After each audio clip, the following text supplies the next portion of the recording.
నిరీక్షణ prayer house మరియు centre సంఘముల తరపున దయామయుడైన యేసుక్రీస్తు నామంలో మీ అందరికీ నా వందనములు.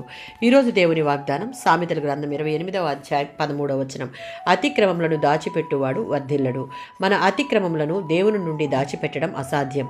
వాటిని ఒప్పుకుని వదిలిపెడితే క్షమాపణ దొరికినప్పుడు, అవి రూపిమాసిపోయే అవకాశం కూడా ఉన్నప్పుడు ఇలా దాచిపెట్టడానికి ప్రయత్నించడం చాలా అవివేకం.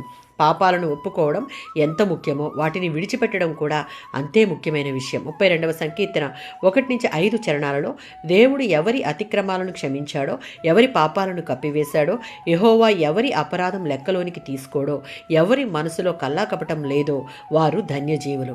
ఇక్కడ చేయరాని పనులను వర్ణించేందుకు 3 వేరువేరు పదాలు కనిపిస్తున్నాయి. మొదటి దానికి అర్థం దేవుని ధర్మశాస్త్రాన్ని అతిక్రమించడం. రెండవ దానికి అర్థం చేయవలసినది గురి తప్పి పక్కదారులు పట్టడం. మూడవది శిక్షకు తగిన దోషం చేయడం.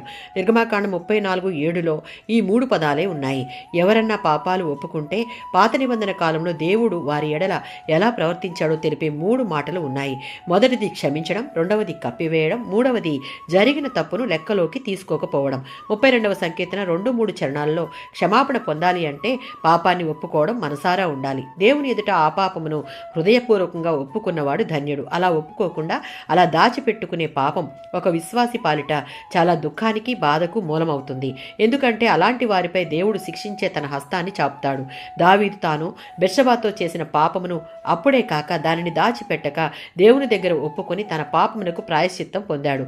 సమయం ఉన్నప్పుడే మనలో ఉన్న ప్రతి అతిక్రమములను దావీదు వలె హృదయపూర్వకంగా ఒప్పుకొని విడిచిపెడితే మనం ధన్యుల జాబితాలోకి చేర్చబడతాం.